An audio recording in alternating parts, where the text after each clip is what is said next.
વાત વલસાડની કે વલસાડમાં એક નવનિર્માણ બ્રિજ તૂટી પડ્યો છે। ઔરંગા નદી પર આ બ્રિજ બની રહ્યો હતો અને તે તૂટી પડ્યો છે।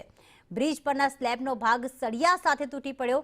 બ્રિજ તૂટી પડતા ત્યાં 4 કામદારો જે કામ કરી રહ્યા હતા તેના તે દટાઈ ગયા હતા। 4 કામદારોને તાત્કાલિક હાલમાં હોસ્પિટલ ખસેડવામાં આવ્યા છે તો પોલીસ સહિતની ટીમ ઘટના સ્થળે હાલમાં પહોંચી છે। ગુજરાતના વલસાડમાં વધુ એક ભ્રષ્ટાચારનો બ્રિજ સામે આવ્યો છે। આમ તો જોવા જઈએ તો બ્રિજ તૂટી પડવાની કે બ્રિજ ધરાશાયી થવાની અથવા તો પછી બ્રિજ જે છે એમાં ગુણવત્તાયુક્ત કામગીરી ન કરતા અથવા યોગ્ય સમય રિપેરિંગ ન કરતા તૂટી પડવાની કે લોકો એ બ્રિજ બંધ કરવાની ઘટનાઓ હવે ગુજરાતમાં જાણે કે સામાન્ય બની ગઈ હોય।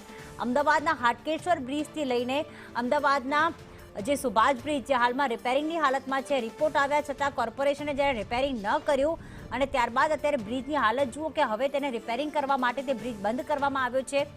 મોટી જાનહાનિ ટળી ગઈ એવું કહી શકાય।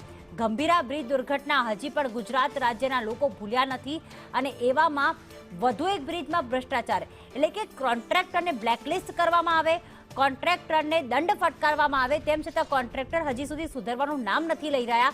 વલસાડમાં નવનિર્માણ બ્રિજ હતો અને તેનો સ્લેબ તૂટી પડ્યો। 4 કામદારો દટાયા છે, તેમને હોસ્પિટલમાં એડમિટ કરવામાં આવ્યા છે, પરંતુ આ જે નિર્માણાધીન બ્રિજ હતો અને નિર્માણાધીન બ્રિજ હજી તો વાહનો ત્યાંથી પસાર પણ નથી થયા, એના પર એટલું કંઈ વજન પણ નથી આવ્યું ને એ પહેલાં જો તેનો સ્લેબ ધરાશાયી થાય એ વાત એ સાબિત કરે છે કે બ્રિજ બનાવવામાં કઈ રીતે આખો ભ્રષ્ટાચાર આચરવામાં આવ્યો હોય। ગુજરાતના રોડ રસ્તા હોય, બ્રિજની કામગીરી હોય અને ગુજરાતમાં કોઈ વિભાગ કે કોઈ કોન્ટ્રાક્ટર એવો નહીં હોય કે જ્યાં ભ્રષ્ટાચાર ન થતો હોય અને તેની સાબિતી પૂરે છે આ પ્રકારના બ્રિજ અને રોડ રસ્તાની ખરાબ